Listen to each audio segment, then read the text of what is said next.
Hi guys, this is App Unwrapper. I'm back with Astrologaster, and I'm going to continue where I left off. Enjoy!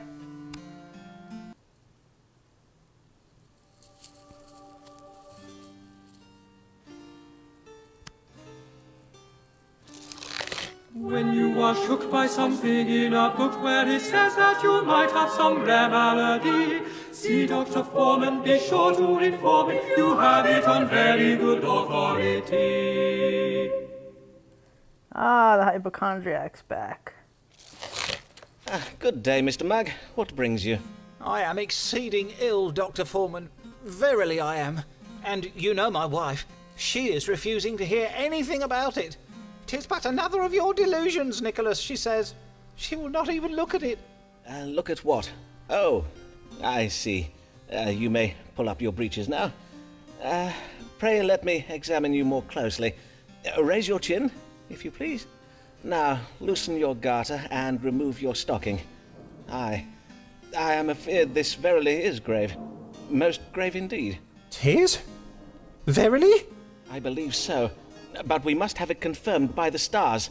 Let us consult them now. What explains these swellings that have arisen on various parts of Nicholas Mugg's body? Sorry about all the construction noise. My windows are closed and it's still coming in. Yuck.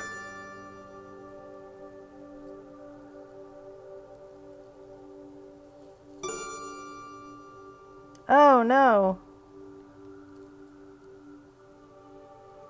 Plague? I thought we cured that. Alright, let's go with the plague. You are gravely ill with the plague. It is oft fatal, but you are in good hands. For during the Great Plague of '92, I was able to save many a soul from the grave with my famous strong water. A moment, if you please, while I retrieve it from my cabinet. But, sir, unhand it, sir. The dosage is very precise. You must not... nay, not the whole bottle! Ye gods, man, what have you done? Methinks I am dying. Oh, woe! A fatal dose! Alas, I am sorry for it, sir, but you were never meant to drink so much of it. Oh, may God forgive me. Nay, do not blame yourself, Doctor. Thank ye heartily, for at last all shall know, my wife, my friends, how wrong they were, and how I did speak true. William! William! Oh, curse it, where is that feckless manservant of mine? William! Go forth and fetch the vicar! Oh no! What about my letter of recommendation? He died before he could give it to me. Oh no!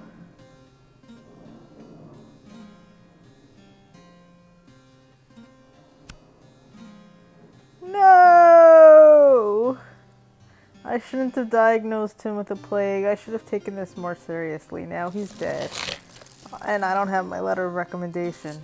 Mr. Foreman, you have been called before this assembly of the College of Physicians to answer the charge of practicing medicine without a medical license. What have you to say in your defense? Would you deny practicing medicine, sir? Why, no, I would not deny it. My practice is well known. Indeed, since I helped cure the plague of '92 with my strong water... Then you admit you have committed this most grievous offense. Well, 'tis true I'm not technically licensed, but I fail to see how... You fail to see? Then permit me to enlighten you, sir. A medical license assures the residents of London that a physician has the necessary education and skill to treat them. By practicing without qualification, you have not only broken the law, you have endangered the lives of your patients. Indeed, we have received reports that a man by the name of Nicholas Mugg, a wig maker of Silver Street, has lately died under your care. Aye, well, that was most lamentable, but not my fault, sir. Mr. Mugg took a far greater dose of my strong water than I advised him to. He chose the dosage himself. In truth, one might say that the cause of death in this instance was, well, Nicholas Mugg practicing without a medical license. Silence, Mr. Foreman! Your impudent japery may well be suffered by your patients, but it will not be tolerated here. I do apologize, Mr. Smith.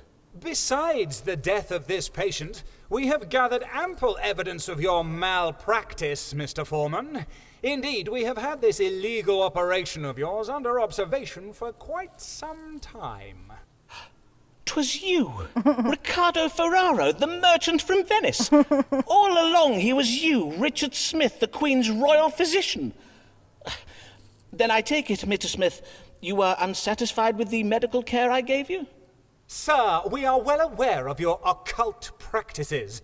What you so boldly call medical care was naught but advice conjured up by means of dark magic. You have no understanding of physic or astrology. But my knowledge of both physic and astrology is unparalleled. If that is so, then doubtless you will happily submit to having your knowledge examined before this assembly. Oh no.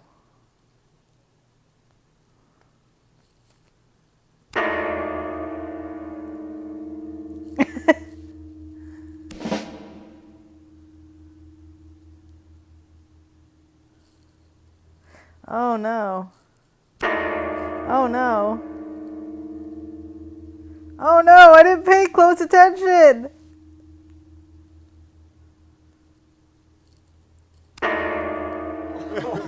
Silence!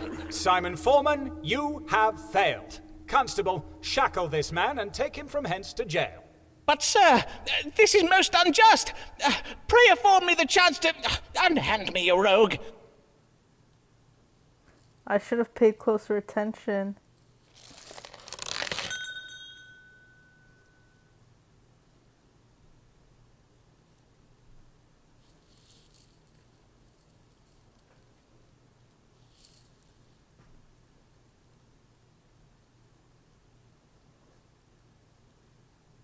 Huh.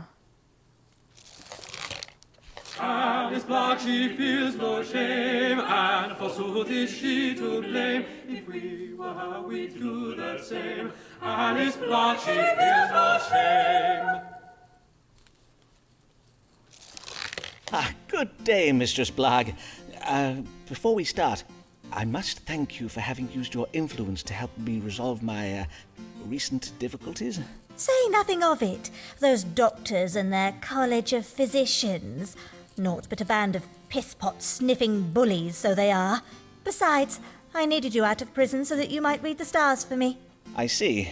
And what would you have me advise you on? What know you of Richard Bancroft, the Bishop of London? Not much, in truth. But I did attend the Easter service at St. Paul's. I found the bishop's sermon on the virtues of chastity and abstinence most compelling. Why, you know him well? Not very well as yet. I was seated beside him at an Episcopal dinner Saturday last. We discoursed a while. Bishop Bancroft is a most charming man. But there was a moment when we did both reach for the brandy decanter. Our eyes met and I felt something. 'Twas a spark between you and the bishop? You felt a certain frisson in the air? Nay, I felt a certain hand up my skirts, more like. His Grace put his hand up your skirts! Madam, may I say how— Save your congratulations, Foreman. The bishop's not in the bag yet. Hence why I am come to you. Now that I have piqued his interest, I would have the stars tell me how to secure it. Then you wish to pursue an amorous affair with Bishop Bancroft. But what of your husband, Dean Blagg? Oh, do not speak to me of my husband. Thomas Blagg is not fit to secure his wife's future. He is not fit for many of his marital duties, truth be told. But you did warn me of Blagg's financial ruin, and for that I am grateful. Forsooth, I am glad I was able to be of service to you, Mistress Blagg. Speaking of such, let us press on with this day's readings, if you please. Of course, let us consult the stars. How may Mistress Blagg secure the lasting affections of Richard Bancroft, the Bishop of London? Oh no.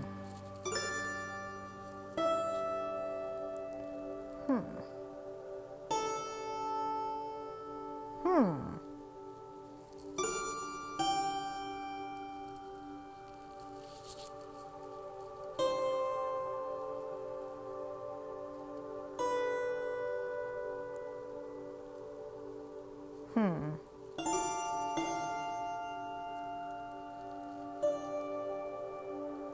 think I'm gonna choose A.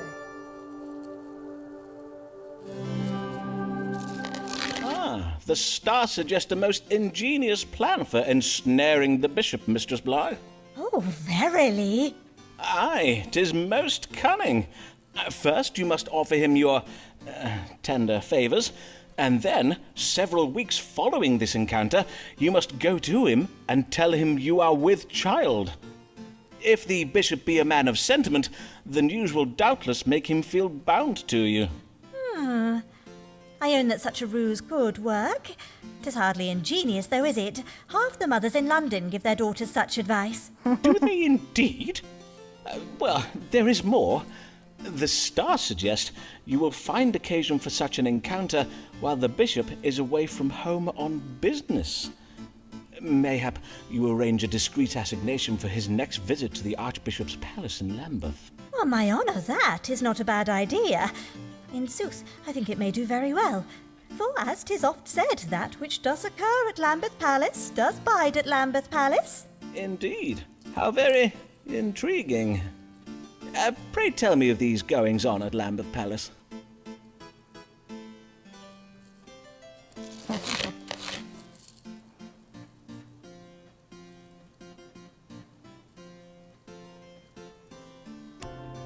Oh, we still have a long way to go there.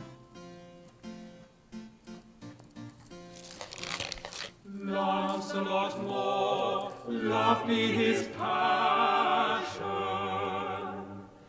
Lacking in mind, fulsome in fashion. The unwise tryst, cause him much hurt. He yet persists in chasing the set.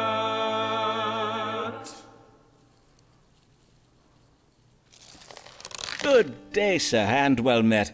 Oh, pray tell, did you secure the hand of the golden-haired maiden? Yeah, verily I did.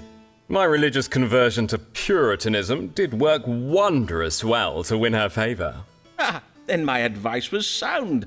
Aye, after I told her that I thought the Queen dresses like a strumpet, the Pope is the demon son of Satan, and that Will Shakespeare and his players should be driven into the Thames to drown, she became convinced of the purity of my soul.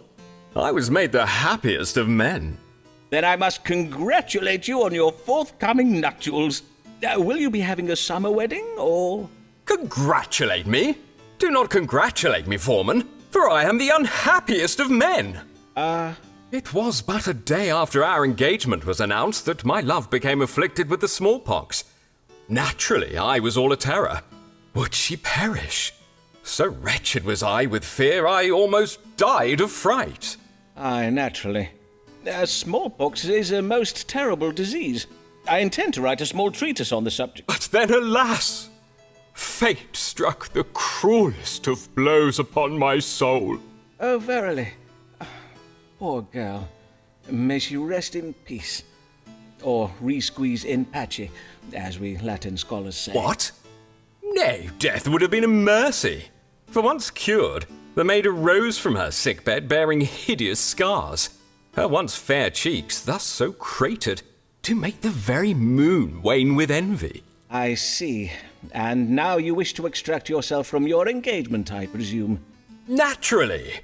But her brother and father are fearsome men with a taste for rough sport, and her mother's tongue is as sharp as a barber's blade. I worry that my breach of promise may be taken ill. Then let me see if I may fathom the family's reaction from the stars. What will become of breaking your engagement to this once fair, now pox-scarred maid? Oh, he's a jerk.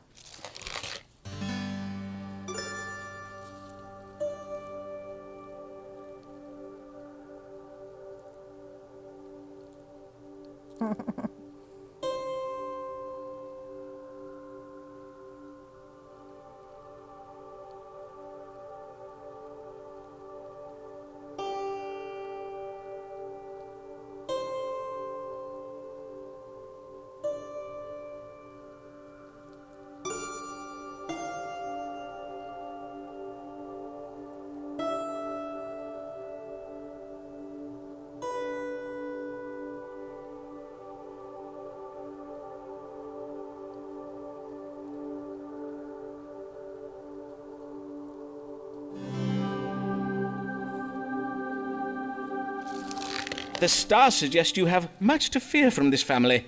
Aye, you must flee England at once. For according to my precise calculations, based on the current alignment of the planets, let me see now. Yes, you will be branded a cock-born, snatch-grabbing knave of the lowest order, who deserves to be disemboweled with a pudding spoon. That is, if I'm not mistaken. And not even God is on your side, for it is his plan that you may be dragged into a foggy-headed confusion so as to render you defenseless against the family's dark intentions. Oh, good sir, you must heed my warning and never show your face in London lest you be set upon most violently. God's blood! I must flee England's shores and never show my face, you say? But whither shall I go? Hold, I have it. Be it not carnival season in Venice, when citizens do hide their faces behind masks? Oh, and with such style. I thank you, Foreman, for you have been most helpful. I must fly at once to my tailor to be measured for the latest Venetian fashions.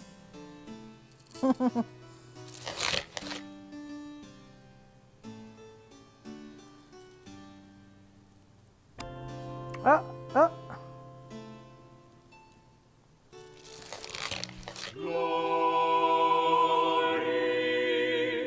Glory to the Lord.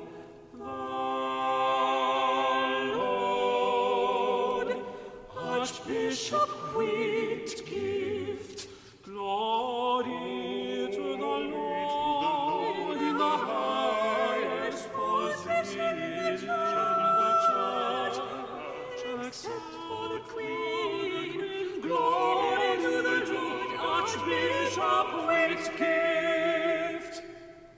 Oh my god, I love these songs. That was funny. Wow, we've got a lot of people. Not received. I only got 2, and 2 didn't receive when I killed off. Although he died, but also no, he was I don't know. I'm confused now. Ho there! Be there anyone at home? Is it? By the saints, 'tis none other than Archbishop John Whitgift. Your Grace, I am most honoured by this most unexpected visit. Truly, 'tis most unexpected, as I just so happened to be passing by. Indeed, I was riding by in my carriage when I found myself struck ill. My chaplain did suggest I take rest at the nearest residence, which did so happen to be this small dwelling. Forsooth, these rooms have the look of a physician's consulting chambers. Mayhap you are a doctor? If that be true, then praise be to God for this happy coincidence. A most fortunate coincidence indeed. I am Simon Foreman, a doctor of astrology and physic. At your service, Your Grace. Well then, Dr. Dr. Foreman, was it? Perchance you will tell me what ails me. I feel a kind of pain and heaviness in my side, and I know not if this be related, but my skin has of late become most unattractive in appearance. Pain in the right side of the body and sallowness of the skin? Her Majesty did remark upon it most wittily the other day at a meeting of the Privy Council. Your face does serve as a warning to us all, Archbishop. Her Majesty the Queen, verily. A moment, if I may, Your Grace, while I consult the stars. What does cause the suffering of His Grace, the Most Reverend John Whitgift, the Archbishop of Canterbury?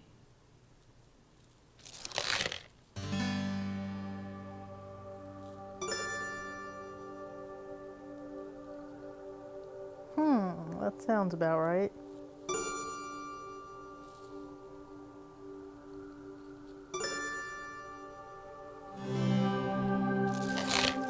You are afflicted with jaundice, Your Grace. Yellow bile has seeped into your skin, causing it to become yellow-hued in appearance. 'Tis the jaundice, is it? I see. Pray, have a servant boil this pouch of herbs in water. The liquor is to be injected up the fundament once each day. It should draw the collar away from your skin and into your bowels. William! Excellent. I will have my chaplain see to it. My. Who do we have here? Before you take your leave, Your Grace, I would have my manservant William let blood from your right arm. Indeed. Very well, then. Before you depart, Your Grace, perchance I might trouble you with a request of my own? Good day, sir. My chaplain will settle payment with you anon. Aw. He likes William.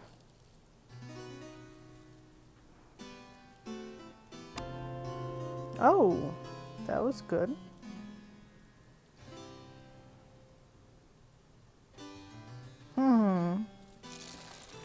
Actually, I'm going to take a break here, but that's Astrologaster. Check it out. I really messed up a lot, but we'll see how it ends. I think there's some replay value, definitely. Anyway, if you enjoyed this, please subscribe to my channel. Thanks. Bye-bye.